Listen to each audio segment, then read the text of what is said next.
Come in. Welcome. I'm E.G. Marshall.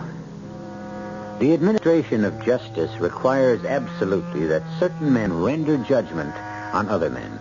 It seems to me that these judges can become so burdened by this responsibility that their lives become very nearly insupportable, provided they are men of conscience. And the man whose story we now bring you is indeed a man of conscience, and his life at this time well nigh insupportable. Our mystery drama, The Man Must Die, was written especially for the Mystery Theater by Elspeth Eric and stars William Prince and Christopher Tabori. It is sponsored in part by imported Vigna Rosé wine and Buick Motor Division. I'll be back shortly with Act One.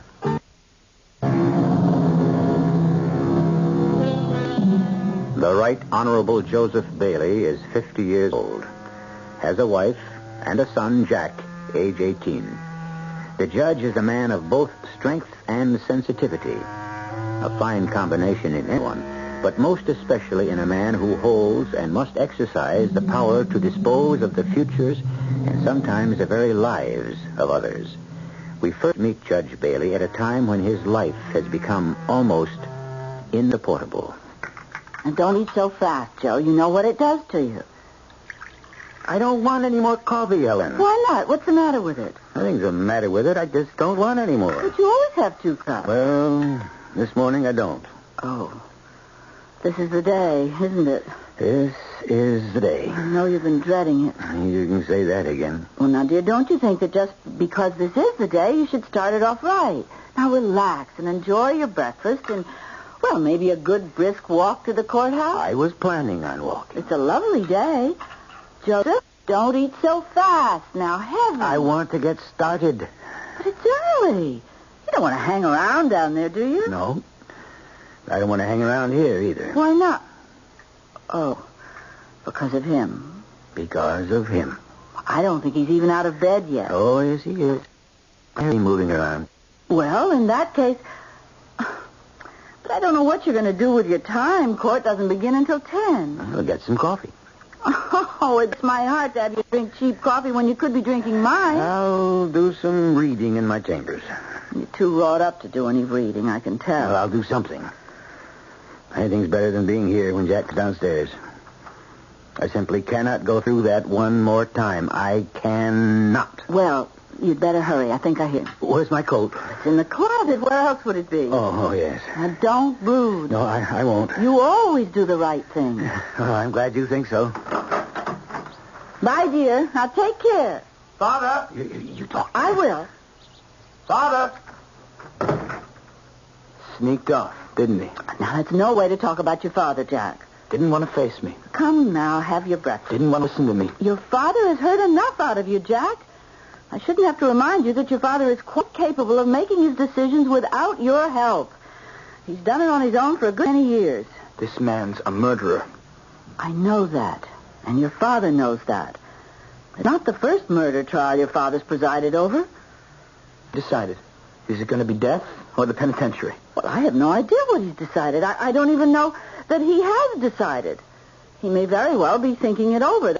That's probably what he's doing right now. But he must have given you some idea which way he's leaning. Eat your eggs, Jack, before they get cold. Hasn't he? No. I don't believe you. I don't like to be talked to that way, Jack. Now eat your eggs. You mean he hasn't said anything to you about an important case like this? Well, your father never discusses any of his cases with me, important or unimportant, until they're disposed of. This case? A man murdering his father? All I know about it is what I've read in the papers. And the man wasn't his father. He was his adoptive father. Same thing. Well, it's not even clear that the man adopted him. He took him from the orphanage at age 14 and put him to work on his farm as he had done with 3 other boys before and did with 2 more after. Yes, but he raised them, gave them a home. Yes, and he never had to pay a cent to a hired hand. You ever think of that part of it? Are you trying to say it was all right to bash his head in with a shovel just because he made his kids do a little work? Of course I'm not saying that it was all right. You're on his side, aren't you? Whose side, for heaven's sake? Father's side. Your father isn't on any side. You think the murderer should get away with it? Jack, now, I refuse to discuss this with you. I absolutely refuse. don't blame your father for running out of the house. Well, that's what he did, isn't it? Ran out. Because he didn't want to listen to another one of your harangues, and I don't want to hear another one either. Now, this is your father's decision. It is part of his job. And it's not a very pleasant part either. So, well, I'll thank you to leave it to him and not to butt in. Now, if you don't want those eggs, hand them over to me. I'll eat them myself. Take them. I don't want them. Well, pour yourself some coffee at least. No, I don't want any. Where are you going? Well, first I'm going to get dressed, and then I'm going down to that courthouse. Jack, don't do that. I want to hear this decision. You leave your father alone. I'm not going near him. How could I? He's unapproachable. How could I do anything to him? He's untouchable. He's the judge. The final word belongs to him. That's right. And that's as it should be. I just want to be there to hear him pronounce that final word. But why, Jack? Why? Why do you care so much? Because, Mother, this man, this murderer, has got to die. Can't you get that through your head? Has got to die. Show your passes, please. I'm Jack Bailey. See your pass, please. I'm Jack Bailey. Judge Bailey is my father. Oh, you're the judge's son. That's what I've been trying to tell you. Well, in that case, I'll have just go in. special instructions. You're not to be admitted. He doesn't want you in a courtroom. He left particular instructions to that effect. Left instructions with who? With me personally, sir. Did he say why? Didn't say and didn't inquire. In this building, the judge's word is law. Mother. For heaven's sake, what is it? He barred me from the courtroom. Can you imagine that? Yes. Do you know he was going to do that? No. He had no right. Oh, he had every right. It's his courtroom. What was he afraid of? Well, you know perfectly well what he was afraid of, that you'd make a scene. And probably you would have the state you've been in. I feel very strongly about this. That man should be punished for taking a life. He will be. He should give his own life in exchange for the life he took. Well, you know what the Supreme Court said about that. I don't care what the Supreme Court said. 20 states permit capital punishment, and ours is one of them. 20 states are trying to get around the Supreme Court decision. Now, it remains to be seen. The very least Father could have done is go on record that he's against the Supreme Court and for the state law. Well, maybe he will. He'd better. Well, you'd better watch how you talk about your father. And watch your attitude toward him, too. When will he be home? I don't know. He didn't say. The sentence will be in the afternoon paper. Yes, I imagine so. What time does that come out? About noon, something like that. It's almost 11:30. I'm going out to buy one. Oh, Jack, for heaven's sake, it's not out yet. Not for half an hour at least. Now, darling, sit down, cool off. I can't. Why in the world is this case so important to you? I can't for the life of me figure it out. Don't you understand? The whole mess we're in, the whole mess the world is in, you did it. Me? I did it? No, not you personally. Your generation. Oh. The generation of permissiveness. Bleeding hearts, understanding, tolerance, all that bilge. You swallowed it whole. You poisoned the world with all that compassion stuff. You raised me on it. I never saw anything wrong with the way we raised you. When I flunked out of college, you sent me to Paris, to art school. Didn't you like Paris or art school? Of course I liked it. That's not the point. Well, what is the point? I wasn't supposed to flunk out of school. No, but you did. What were we supposed to do about it? You weren't supposed to let me get away with it. But you'd already gotten away with it. You're back in school now. I don't see that any harm was done. That's not the point. It's the principle of the thing. Nobody is supposed to get away with anything. Oh, Jack. Oh, I'd hate to have that principle applied to everything I've done. I'm going out to see if that afternoon paper's on the stand. It isn't. Well, if it isn't, I'll go back to the courthouse. Somebody down there ought to be able to tell me what happened. Now, Jack? Oh. Jack, you came home. May I come in? Yes, sure. Well, you want to know what the sentence was? Of course I want to know. 20 years to life. You didn't... I didn't sentence him to death. No, I didn't. Now I'm going upstairs and lie down. Wait a minute. Wait one little minute. Jack, please. You can spare me a minute, can't you? I suppose I can. How do you justify what you did? You mean not sending the man to be killed? He can get out of jail in 20 years, you know. If he behaves himself, I know. He can get out and kill somebody else? But I don't think he will. You don't think? You're willing to take a chance because you don't think he will? Well, what else can I go on but my own judgment? How do you know he won't kill somebody? I don't. Any more than I know he won't. Or you won't. Or anybody else won't. Except possibly your mother, and I can't give you any guarantee about her if it comes to that. Now, if you don't mind, I'd like... You've done a terrible thing. I don't think so. And you're going to regret it. I hope not. Well, you will. You'll see. When you're responsible for another murder, you're going to be very, very sorry for what you've done. Jack, please. If he kills somebody else, you'll be responsible. You'll be the murderer yourself, that don't you? Jack, stop it. It's all been decided. It's over. Now, there's nothing more to be said or done. Nothing more to be said or done. That's right. Nothing more to be said. Nothing more to be done. Nothing, dear. So... We'll see. We'll just wait and see about that. Arguments between parents and their children are nothing new. Actually, they dominate the years the children are growing up. It is not until the child has left the parent's home and has his own home, produced his own children, that the passion subsides and the arguments turn into discussions. And even then, there smolders beneath the acquired courtesy and the polished tact, the ancient hostilities and the basic antagonisms of the earlier years. I'll be back shortly with Act Two.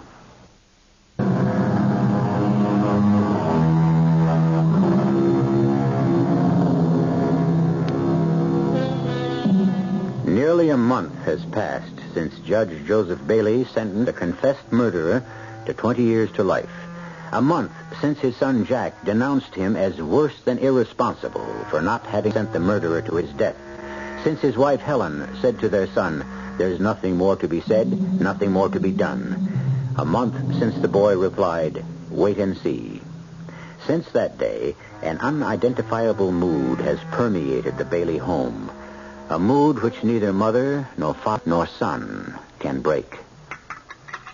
You need more butter. Oh, I can make this do. No, muffins need plenty of butter.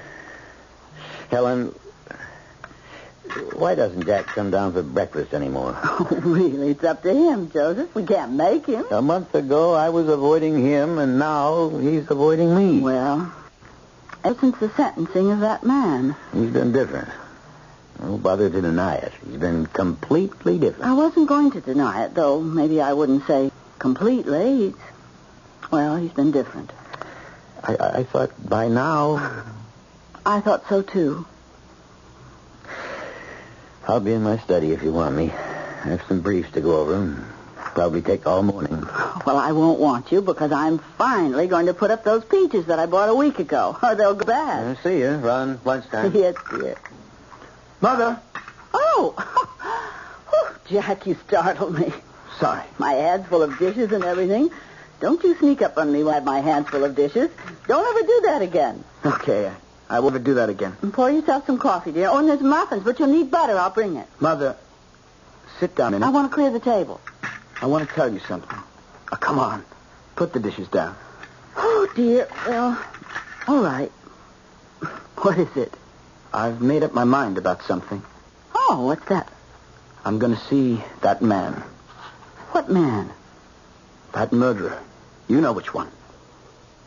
That man is in jail. Well, of course he's in jail. Father put him there. Why do you want to see him? I want to ask him a few things. Like what? Oh, how he feels, walking around alive after he's killed a man, eating and sleeping and enjoying life. I rather doubt that he's enjoying life. Well, he's living, isn't he? And the man he killed isn't. Jack, you realize, don't you, that this man has gotten to be an obsession with you? Oh, no, it's not the man. It's the fact that he's alive. I want to know if he's feeling any remorse for what he did, if he regrets it, if he feels any sense of guilt at all. I think you can take it for granted that he feels all those things. Oh, but how do I know? For sure, unless I ask him. I'm sure your father won't approve. I can't help that. Well, when are you planning to go to see this man? I thought Now. Today? This morning. Oh, Jack, you've got to think about it. I've thought about it for weeks. Jack, please, don't rush into this. Please, talk to your father or somebody. Don't just go tearing off. Sorry. I'll be back sometime. What makes you think they'll even let you in? Why, I'm the son of the Right Honorable Joseph Bailey. That ought to get me in anywhere, don't you think? Except, of course, into his precious courtroom. Jack, wait. Let me ask him. Sorry. Jack? Oh. Joseph? Yes, Helen? I had to disturb you, dear. Oh, that's all right. Darling, Jack came downstairs right after you came in here. Well, didn't I just hear him go out? Yes, and that's why I had to disturb you. You'll never guess where he's gone. He's gone to see that man. You know, the murderer. He's gone down to the jail to talk to him. Talk to him? About what? About his feelings, he said. Whether he feels sorry that he did what he did, whether he feels remorse or guilt, all that. Joseph, I tried to stop him, but I really didn't quite realize till the very last minute that he actually meant it. That he meant to go now. He hardly listened to me, and before I knew it, he was out the door. Don't worry about it, Ellen. They won't let him in. They won't? Oh, I wonder. Well, of course they won't. Well, he seemed to think that being your son, all he had to do was mention your name. I don't think my name impresses the warden too much. Oh. Not in his own bailiwick where he makes the rules. Well, that's a relief. Another thing that worried me, I didn't think if they did let him in, that the man would be too happy to talk to him. Not if he knew how Jack felt about his being put away instead of being executed. He might refuse to see him, but I don't think he'd hurt him. Well, if the warden won't let him in... He won't. Well, then I'll let you go back to your reading. And I'll get started on my peaches. You call me for lunch. I shall.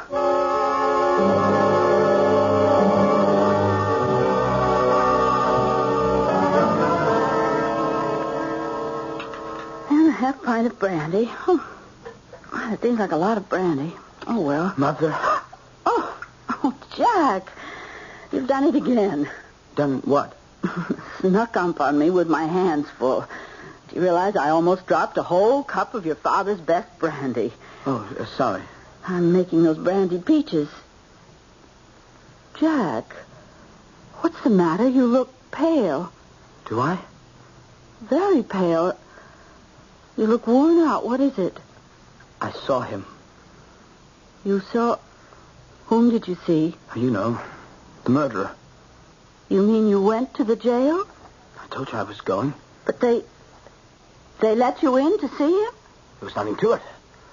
I walked right into his cell, and I talked to him. And then they let me out, and I came home. It was that easy? Of course, nothing to it. What did you talk to him about? What I told you. I asked him how he felt. What did he say about how he felt? He said he felt fine. He felt fine? He didn't feel guilty or remorseful or anything. He said the killing was the only thing in his life he felt good about. Oh, he couldn't have meant that. Oh, yes, he did. You should have heard him. He said it was his first manly act. That's what he called it. Manly. Well, it hardly seems possible. He said he'd never felt so much like himself. In fact, he said it was the only time he'd felt like himself. His true self, he said. Well, that's very strange. That's a strange way to talk. He's of age. A little older, maybe a year or two. He's got brown eyes and brown hair. And he sat there looking at me right in the eye and telling me that the murder was the crowning achievement of his life. He didn't mean it. If you heard him, you wouldn't say that. Yes. He meant it all right. He really meant it. He upset you, didn't he? It wasn't exactly what I'd hoped he'd say. Why don't you go upstairs and lie down for a bit? I'll call you when she's ready. I think I'll do that. Yes, I think I'll do that. Call me for lunch. I will. Now, get a little rest. You hear me? Yes, I hear.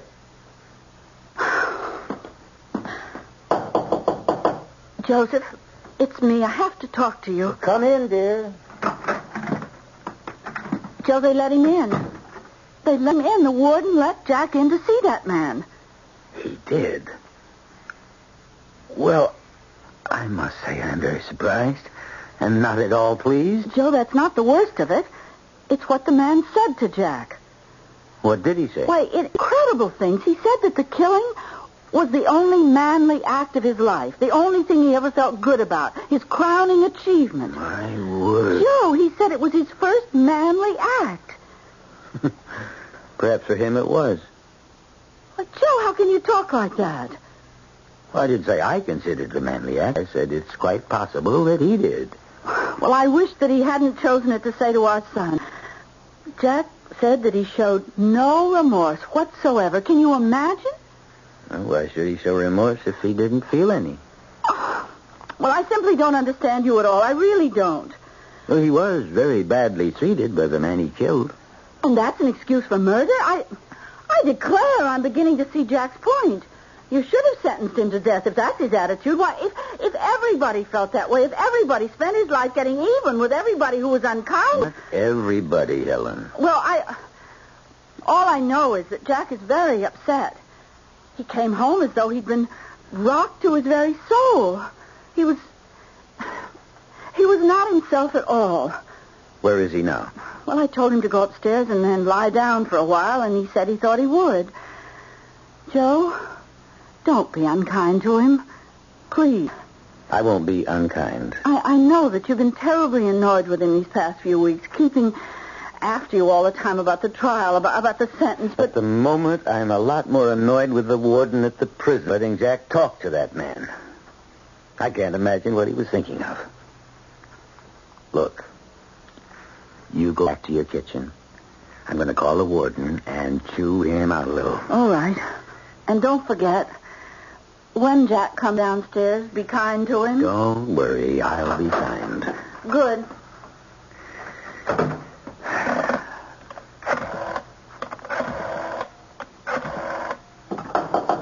Come in. Oh, Jack. Come in. You're busy. Oh, no, not at all. I was going to make a phone call, but that can wait. Sit down, son. I think I'd rather stand up, if you don't mind.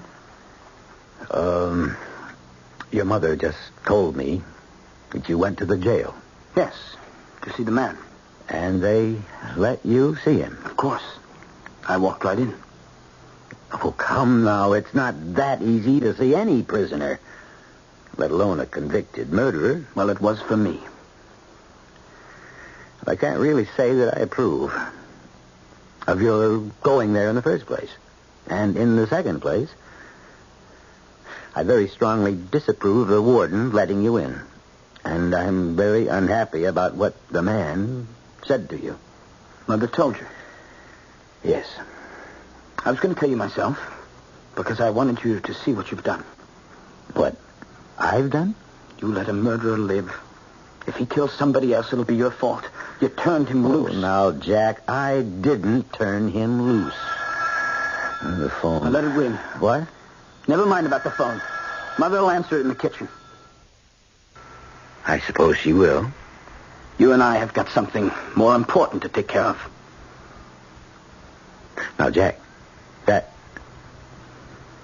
that's not a gun you have there, is it? It's a gun, all right. Well, put it down. For heaven's sake. I told you a month ago what a terrible thing you were doing. And you went ahead and did it, Jack. Jack.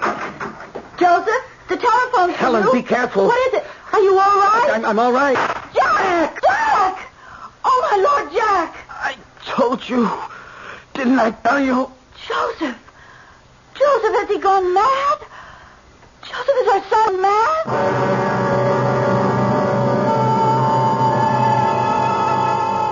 What is madness? When does the moment arrive when it is wholly evident? Who is to call it madness? And who is to call it revelation?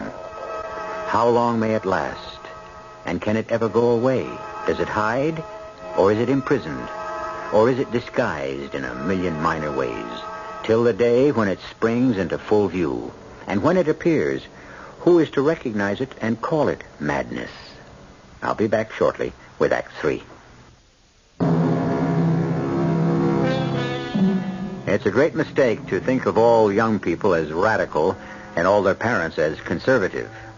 The story we are presenting here concerns a judge who chose to spare the life of an acknowledged murderer and his son who passionately asserted that the man should be put to death. So passionate was his conviction that he was driven to threatening his father with a gun. And a few moments ago, we heard shots from the gun held by the judge's son. Warden Keyes, yeah? Who? Judge Bailey? Well, what? Yes. Ask him to come right in. Now, what on earth do you suppose he... Oh, come in, Judge. Come on in. Thank you, Warden. Will you have a chair? Thank you. I should have phoned you before barging in like this. Oh, there's no harm Warden done. Keyes, why, in the name of common sense, did you let my son see that man? Now, wait a minute, Judge Bailey. At least you could have called and asked me. Well, I did call you. You certainly did not. I did, and your wife answered the phone. She told me you were working in your study, and she didn't want to disturb you. What in the world was the idea of letting I him... didn't. Jack never saw the man. He didn't? No. He seemed very disturbed when he showed up here. Not normal at all. And he couldn't give me any logical reason why he should be allowed to talk to the man, so of course I didn't give my permission. No one else could have let him... No. My word is law here, Judge.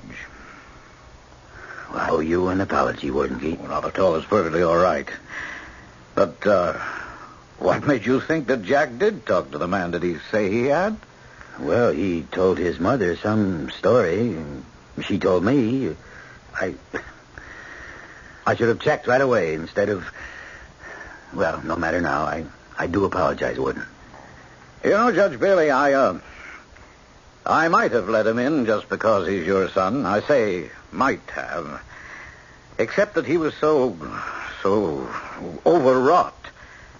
Plus the fact that he had a gun. It was in his pocket, very poorly concealed. We spotted it the minute he walked in. Your son doesn't know too much about guns, I take it. I didn't even know he had one. Yeah, they're easy enough to pick up, unfortunately. Of course, I asked him what he planned to do with it. What did he say? Told me it was none of my business, and then he ran out of here. That was when I called you and talked to your wife, and, well, as I told you. Yes. And I did call back several times, but we always got a busy signal. I suppose your wife must have left the phone off the hook. Yes, she must have. I figured something happened, and she just forgot. Yeah, that's right. Something happened. She forgot. Warden Keyes, I'm going to ask a favor of you, a great favor. If you feel you can't grant it, please say so, and I'll understand. Oh, anything I do, Judge Bailey, I will do. I want to talk to this man. Well, now, wait a minute. I know I shouldn't ask, and I wouldn't, except that, well, it's terribly important to me. I won't ask to see him for more than, 5 minutes, perhaps. It shouldn't take more than that. And I don't know, It's more important to me than I can probably explain, Warden. I wish I could explain, but at the moment I can't. Perhaps one day, I don't know. 5 minutes. Not a second longer. All right, where would you like to talk to him? Any place at all, in his cell. Look, if you're afraid he'll do me some harm, is that it? You're afraid he might attack me? Oh, no. Seeing as you're the man who spared his life, well, I don't... Even so, if you think he's dangerous, I'm willing to chance that. I mean, it's that important to me. I don't consider him dangerous at all. I think this murder is probably the only crime he'll ever commit. You mean that? Sure, it was a crime of passion, pure and simple. I think he'll make trustee within a year. Really? Most of our trustees are murderers. Didn't you know that?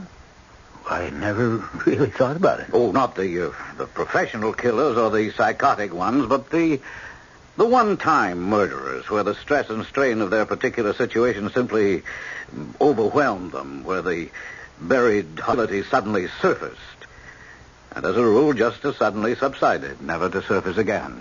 It's interesting. Well, now, how would you like to see this man right here in my office? Could I? 5 minutes? Have my word. Okay. You know, I'd like to know sometime what you think of him. Personally, I like him. You stay right here. I'll have him brought in.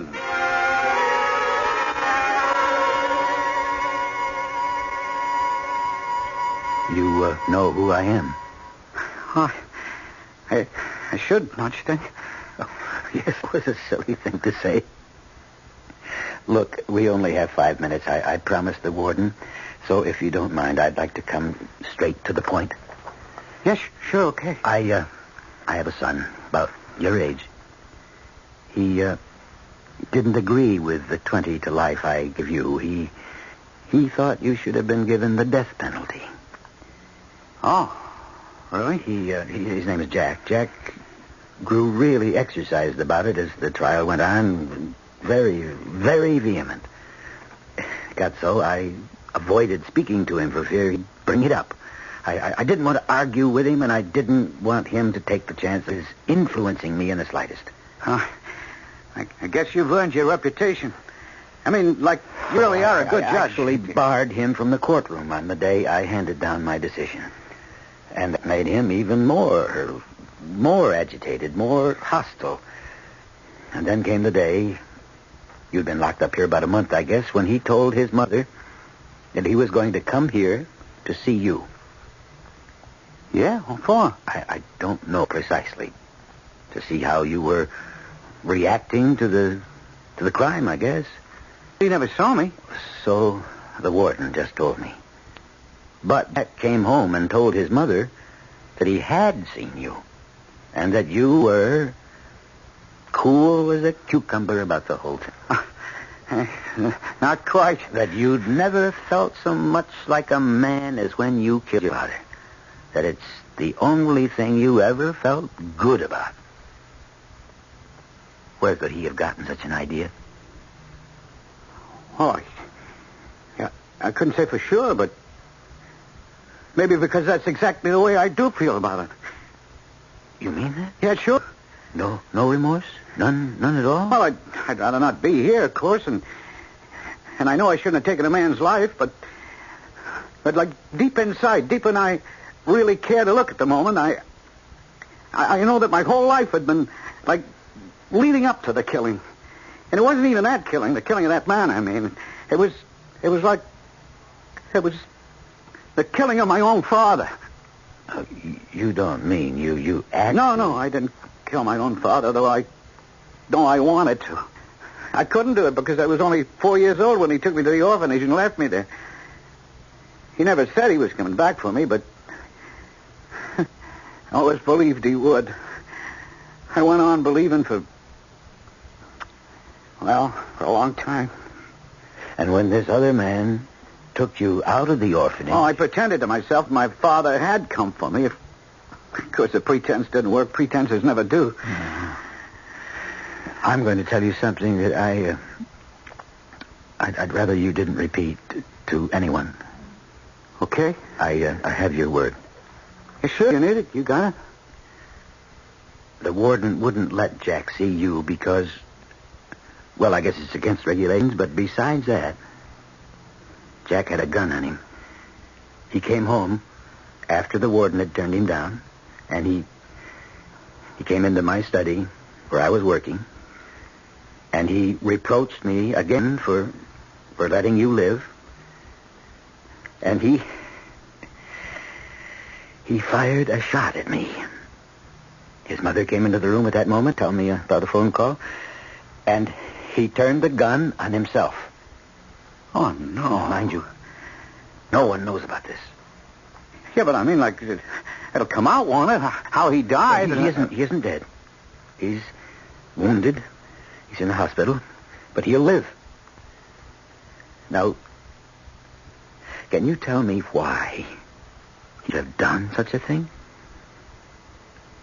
I mean, I realize you can't possibly know. Not really, but I'd like your opinion. Me? Okay, all right. For what it's worth. I think that, brooding about me, what I've done, your son read my feelings accurately. Now, whether this was thought transference or telepathy or whatever, I don't know too much about those things. But he discovered that this desire to kill the father is a universal wish. But I always thought my son loved me. Oh, he does. I'm sure he does. But that doesn't alter the other feeling, now, does it? I mean, it could keep it from, surfacing, but it doesn't really alter it. Nothing does. Nothing can. It's hard for me to accept the fact that my son tried to kill me. Oh, but he didn't, don't you see? You mustn't think that. He was standing right close to you, wasn't he, when he fired the shots? Well, about 6 feet away. Yeah, and you weren't moving, were you? You weren't trying to stop him? Well, I was too astonished and perhaps too afraid. So you were a perfect target, weren't you? Well, I suppose. Yes, I was. And yet he missed you completely, didn't he? Yes. Well, Judge, anyone who could miss a stationary target at 6 feet, he just didn't want to hit it. So he only succeeded in wounding himself. Am I right? Thank you. From the bottom of my heart. For all you said. No. Thank you, sir. For my life.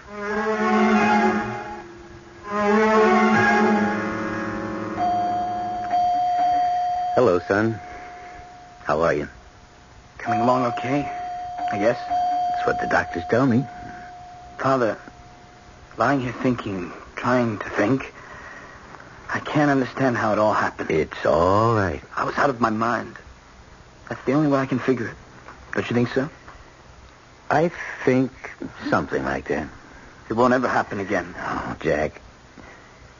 We went to see the man in jail, the murderer.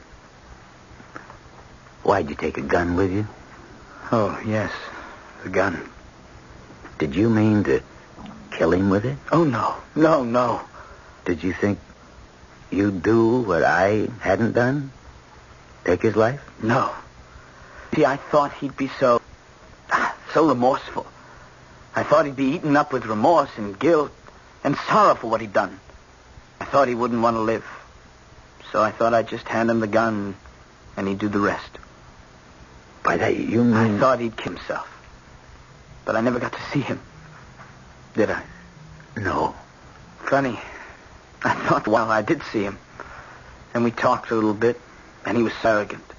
And he wasn't sorry at all. It was very clear to me at the time. Now I'm not so sure. Rest, son. It'll all come clear one day, son.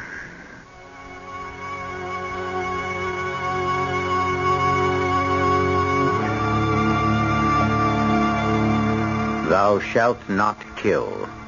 This simple, terse statement is in the book of Exodus. It is not followed by the word except or the word unless or any qualifying phrase. No, it reads plainly, thou shalt not kill. We might ask why the Lord thought it necessary to deliver this stern injunction. Can it be for any other reason but that the impulse to kill lies fermenting silently in every human heart? I'll be back shortly. You're on the open road, rolling free and feeling great about your new Buick Century. Because in published EPA mileage test results, a V6 Buick Century got the best highway mileage of any U.S. midsize car. 24 miles per gallon and 16 in the city. Your Century's comfortable, it's nimble, it's economical, and above all, it's a Buick. Living free.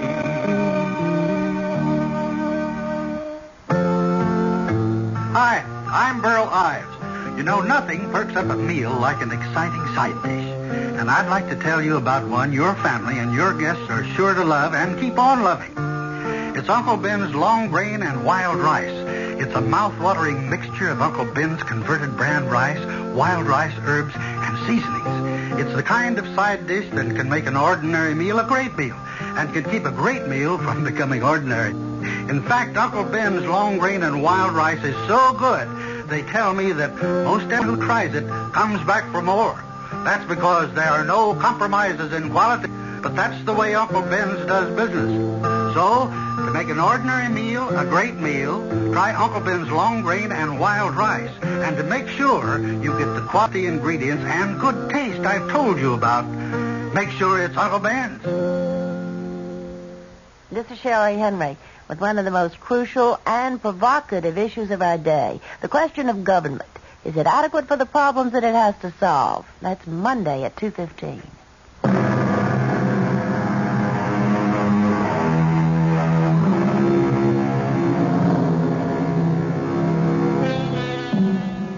Dear listeners, I hope we have not saddened you with our account of the darker side of man's nature.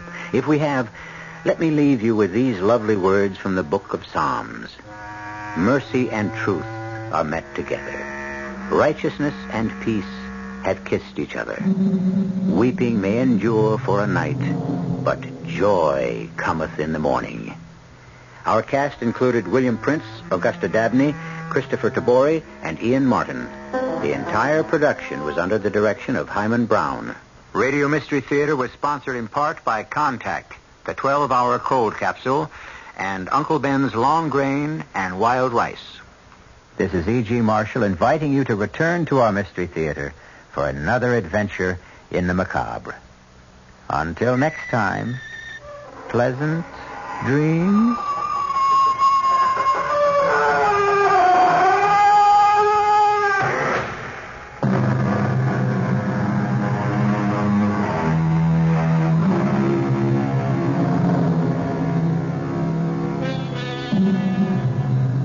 Tonight's